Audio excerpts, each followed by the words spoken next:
Punta tayo sa rice field. Ayan, dito dadaan ang papuntang rice field. Charles.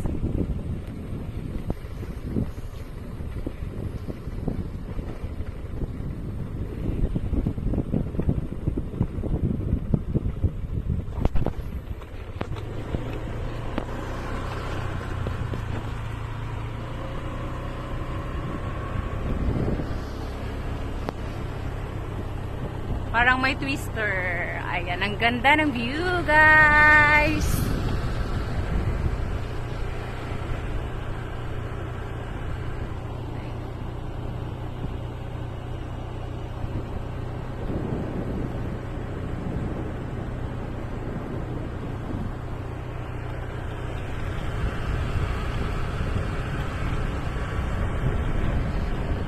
Ano lang po yan.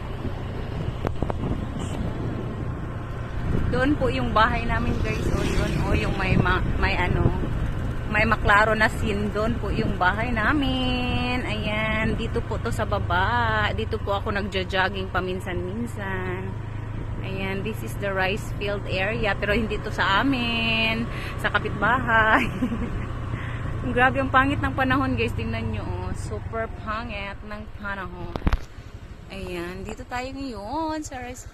Diyan po is may may riverside po yan dyan. Wait lang po yan. Baba ako, punta tayo sa river area. Ayan, punta tayo sa river. Punta sa may river area. Dito mabadaanan siguro dito. Dito may river po dito, guys, sa tabi. River po yan siya dyan. Ah, diba? Or river. Ayan, yan po yung river dito. Ayan. Siya riverside. Ayan. Siya, guys. Ang pangit ng panahon, parang uulan na yata. Ah, diba? At may mga mais dito na tanim. May mga mais, may saging. Ayan. Yes, at kasama ko din ang aking bunso. Always What? What is that? That is a saging tree. Banana tree. Right? Apple. Oh, apple din ang saging. That is banana tree, right? Dili ka masugot og saging kay kuan jud apple. Dili man na apple good. Wait, no, that is not apple. That is banana tree. Ayan, guys. Ang ganda dito sa may mga white birds na lumilipad sa hangin, Charles. Ayan po siya, guys. Yun po doon po yung bahay namin, oh. Yun, oh, yung klaro na na sindon sa taas. Ayan. Ang pangit ng panahon, guys, parang uulan siya.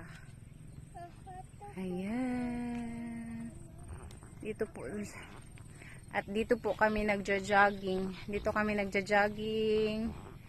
Nagja-jogging minsan. Ayan.